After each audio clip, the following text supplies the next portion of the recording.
معلوم نہیں پھر یہ زندگی کے لمحے ملیں نہ ملیں، آج تیرے پاس وقت ہے کچھ کرنے کا۔ جوانو آؤ میں تمہیں آج ایک ایسے نوجوان کی داستان نہ سناؤں، ایک ایسے گنہگار نوجوان کی کہانی نہ سناؤں جو گنہگار تھا، بدکار تھا، سیاہکار تھا، خطا کار تھا، صبح سے لے کر شام تک گناہوں کی دلدل میں پھنسا رہتا تھا۔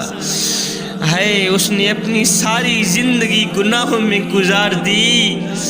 ایک دن ایسا آیا کہ زندگی کا سورج ڈھل گیا، سخت بیمار ہو گیا۔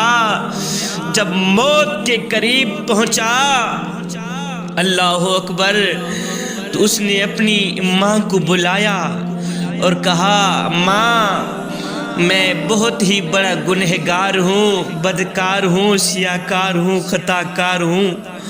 جب مجھے موت آئے تو اپنے پیر و مرشد کے پاس جانا، حضرت حسن بصری کے پاس جانا، میرا جنازہ پڑھانے کی سفارش کرانا۔ اگر وہ آئیں گے تو لوگ بھی میرے جنازے کو کندھا دینے آئیں گے، پیر صاحب آئیں گے، پیر صاحب کے ساتھ 4 بندے بھی ہوں گے، چلو وہ میرے جنازے کو کندھا دیں گے۔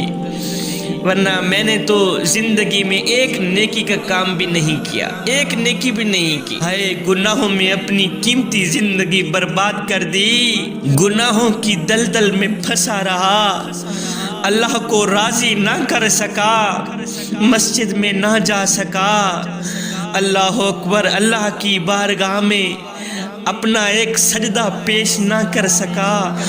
جب طبیعت بگڑنے لگی تو ماں حسن بصری کے پاس گئی، اپنے پیر و مرشد کے پاس گئی، جا کر کہتی ہے حضرت میرا بیٹا موت کی کشمکش میں ہے، اس نے آپ سے جنازہ پڑھانے کی سفارش کی ہے، لہٰذا اللہ کے لیے اس کی سفارش یہ قبول کر لو، آپ میرے بیٹے کا جنازہ پڑھاؤ گے نا؟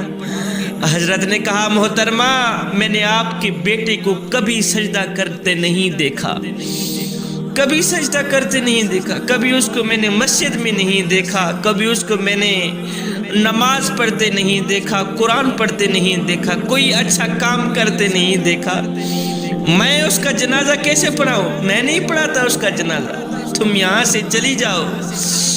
ماں بوجھل قدموں کے ساتھ ناکام واپس لوٹی اور بیٹے سے کہا بیٹا اگر زندگی میں میری ایک بات پر بھی تو نے عمل کیا ہوتا، آج میرا پیر و مرشد تیرا جنازہ پڑھانے سے انکار نہ کرتا۔ بیٹا حسرت بھری آنکھوں سے ماں کی بے چینی کو دیکھ کر رونے لگا، تڑپنے لگا، روتا رہا۔ اس نے ایسا کیا ماں کی جھولی میں اپنا سر رکھا، اس نوجوان بیٹے نے اپنی ماں کی گود میں اپنا سر رکھا، بولا ماں جب مجھے موت آئے تو میرے پاؤں کو رسی سے باندھ کر سارے شہر میں گھسیٹنا اور یہ آواز لگانا، لوگوں جو اللہ کی نافرمانی کرتا ہے اس کا یہی حشر ہوتا ہے۔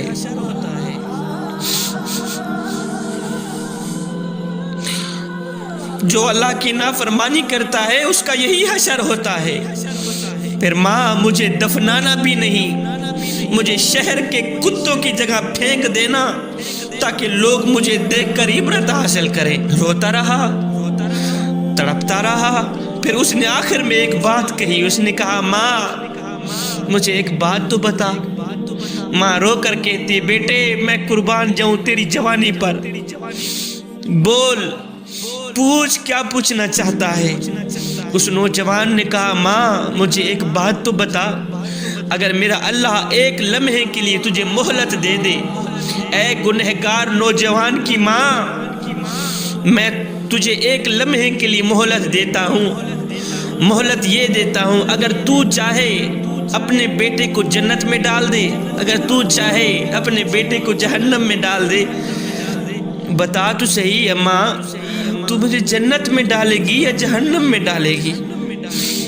جب بیٹے نے یہ بات کہی تو ماں چیخ پڑی، ماں رو کر کہنے لگی بیٹے اللہ تعالیٰ مجھے ایک لمحے کے لیے بھی مہلت دے دے تو میں جنت کا دروازہ کھول کے تجھے تو جنت میں ڈال دوں گی، میں تجھے ہرگز جہنم میں نہیں ڈالوں گی۔ بیٹا رو کر کہتا ہے ماں، جو خدا 70 ماؤں سے بھی زیادہ محبت کرنے والا ہے وہ مجھے جہنم میں کیسے ڈالے گا؟ بس یہی کہتے ہوئے اس کی روح پرواز کر گئی، روح جسم سے نکل گئی۔ وفات کے چند لمحوں بعد دروازے پر کسی نے دستک دی۔ ماں نے روتے ہوئے دروازہ کھولا، کیا دیکھتی ہے کہ حضرت حسن بصری پیر و مرشد دروازے کے سامنے کھڑے ہیں۔ بولی حضرت میرا بیٹا فوت ہوا، تجھے کیسے پتہ چلا کہ میرا بیٹا فوت ہو گیا ہے؟ حضرت کہنے لگے مائی، جب تو میرے پاس گئی تھی جنازے کی سفارش کرانے کے لیے اور جب تو واپس لوٹی تھی تو میری آنکھ لگ گئی، نیند آئی، خواب میں کسی کہنے والے نے کہا او حسن بصری، تو نے ایک اللہ کے دوست کا جنازہ پڑھنے سے انکار کر دیا، تو نے انکار کیوں کیا؟ تجھے پتہ نہیں ہے وہ اللہ کا دوست ہے، وہ تو اللہ کے دوست کا جنازہ تھا، تو نے انکار کیوں کیا؟ جا کے اللہ کے دوست کو غسل بھی دے، اس کا جنازہ بھی پڑھا، اس کی تدفین بھی کر۔ جوانوں، کہنا یہ چاہتا ہوں یہاں ندامت کے 2 آنسو گرے تھے، وہاں بخشش کا فیصلہ ہو گیا تھا۔ یہاں اس نوجوان نے ندامت اور شرمندگی کے 2 آنسو زمین پہ گرائے تھے، وہاں مغفرت کا فیصلہ ہو گیا تھا۔ تو اے نوجوان، یہ زندگی کے لمحے تیرے لیے غنیمت ہے۔ میرے کریم نبی نے فرمایا جوانو، میں اللہ کا حبیب ہوں، میں اللہ کا حبیب ہوں۔ پھر فرمایا جو جوان جوانی میں توبہ کرتا ہے وہ بھی اللہ کا حبیب بن جاتا ہے۔ جوانو آؤ اللہ کے دوست بن جاؤ، جب تم اپنی ساری زندگی مالک کے نام کر دو گے تو پھر وہ ساری کائنات تمہارے نام کر دے گا۔ میں 1 بار نہیں 2 بار نہیں کروڑوں بار شبیر کمل بخاری قربان نہ جائے اپنے کریم نبی کے اس فرمان پہ کہ میرے کریم نبی نے فرمایا صحابہ کسی غریب کے سامنے اپنی دولت کی نمائش نہ کرنا، فرمایا کسی یتیم بچے کے سامنے اپنے بچے سے پیار نہ کرنا، اس سے یتیم کا دل دکھے گا، یتیم بچے کو مرا ہوا باپ یاد آئے گا۔ اہم دن وہ نہیں تھا جس دن آپ اس دنیا میں آئے تھے، اہم دن وہ ہوگا جب تم لوگ یہ جان لوگے کہ تمہارے آنے کا مقصد کیا ہے۔ اپنے آنے کا مقصد پورا کرے صاحب۔ آج آپ اپنے اندر جھانکیں، یہ لمحہ ہے جھانکنے کا۔ اگر اسی لمحے بھی آپ لوگ کی دل کی دنیا نہیں بدلتی کب بدلے گی؟ پھر اور کون سا موقع آئے گا جہاں تم جاؤ گے اپنے دل کا زنگ اتارنے کے لیے؟ اللہ اکبر۔ مدینے کی گلی سے میرے حضور کا گزر ہوا، میرے حضور نے دیکھا ایک عالی شان محل مکان بن رہا ہے، عالی شان مکان۔ میرے حضور نے دیکھا، کہا یہ کس کا مکان ہے؟ کسی نے کہا جی فلاں انصاری کا مکان۔ خیر میرے حضور آگے چلے گئے، پیچھے کسی نے اس انصاری کو کہا کہ میاں تیری گلی سے نبی کا گزر ہوا تھا، تیرے مکان کو دیکھ۔ میرے حضور کا چہرہ بتا رہا تھا کہ تیرا مکان میرے حضور کو پسند نہیں ہے، تیرا حضور کا چہرہ بتا رہا تھا کہ تیرا مکان میرے حضور کو پسند نہیں۔ اس نے کہا اچھا میرا مکان میرے حضور کو پسند نہیں ہے؟ کہا نہیں۔ اس انصاری نے کیا کیا؟ کدال اٹھایا، سارا مکان مٹی کے برابر کر، مٹی کے ساتھ مٹی۔ کچھ دن بعد پھر میرے کریم نبی کا اسی گلی سے گزر ہوا، میرے نبی نے دیکھا وہی عالی شان مکان مٹی کے ساتھ مٹی ملبہ پڑا ہے۔ میرے نبی نے فرمایا اس کا مالک کو بلاؤ، انصاری ہے۔ میرے نبی نے فرمایا میاں میں گزرا تھا، تیرا خوبصورت مکان بن رہا تھا، اب یہ مٹی کے ساتھ مٹی کیوں ہوا پڑا ہے؟ توجہ سے سنیے گا، توجہ طلب بات، اس انصاری کا جواب ضرور سنیں۔ جب میرے کریم نبی نے فرمایا میاں میں تیری گلی سے گزرا تھا، تیرا خوبصورت مکان بن رہا تھا، اب مٹی کے ساتھ مٹی کیوں ہوا پڑا ہے؟ اس نے کہا حضور میں نے اپنے ہاتھوں سے اسے گرایا ہے۔ فرمایا کیوں؟ کہا حضور سنا تھا آپ کو پسند نہیں ہے۔ سنا تھا آپ کو پسند نہیں ہے، آج ہم اپنے اندر جھانک کر کے دیکھیں کہ ہمارا کیا کیا حضور کو پسند ہے۔ ہم ایک لمحے کے لیے اپنے اندر اتریں اور سوچیں کیا ایک محفل سے حضور کی محبت کا حق ادا ہو جاتا ہے؟ کیا بریانیاں بنا کر لوگوں کو کھلانے سے حضور کی محبت کا حق ادا ہو جاتا ہے؟ اگر نہیں ہوتا تو پھر آئیے سر سے لے کر پاؤں تک حضور کی غلامی کے رنگ میں رنگے جائیں۔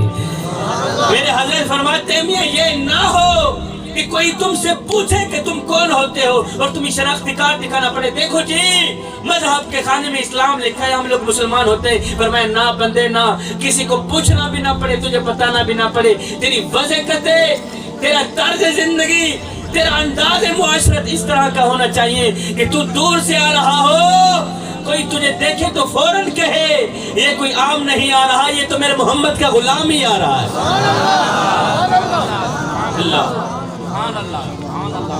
اللہ کے آخری بات واز ختم، اللہ کے نیک بندوں کی نظر خزانوں پر نہیں جاتی، اللہ کے نیک بندوں کی نظر کرسی پر نہیں جاتی، اللہ کے نیک بندوں کی نظر پیسوں پر نہیں جاتی، اللہ کے نیک بندوں کی نظر خزانوں پر نہیں جاتی۔ نہ بندے نہ، اللہ کے جو نیک بندے ہوتے ہیں نا ان کی نظر تو خاتمے پر جاتی ہے کہ ہمارا خاتمہ ایمان پہ ہوگا یا نہیں۔ ادھر سے ایک بابا جی آ رہے تھے، سفید داڑھی والے بابا، متقی پرہیزگار، اللہ کے نیک بندے جن کے دل کا تعلق مالک کی ذات کے ساتھ جڑا ہوا ہے۔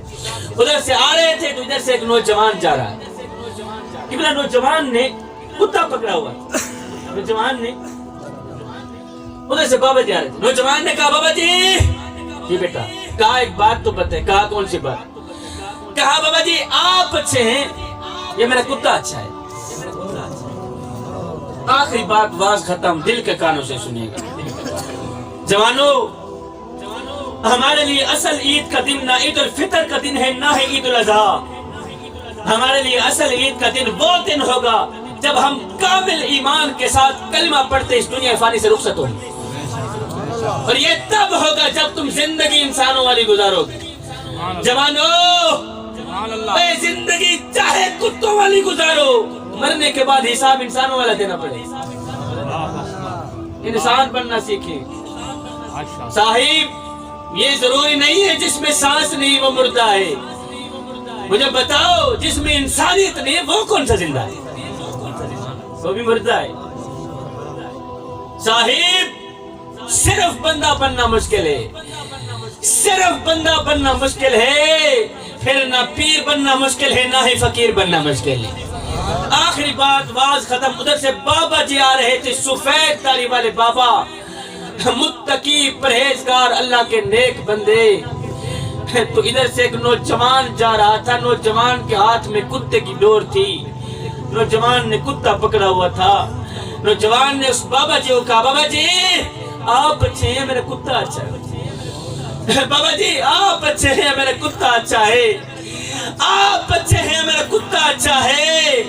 اور بابا جی کو نہ تو کوئی غصہ آیا، بابا جی کو نہ تو کوئی تکلیف ہوئی، بابا جی رو کر کہنے لگے بیٹے کیا پوچھتے ہو، اگر خاتمہ ایمان پہ ہو گیا تو میں اچھا،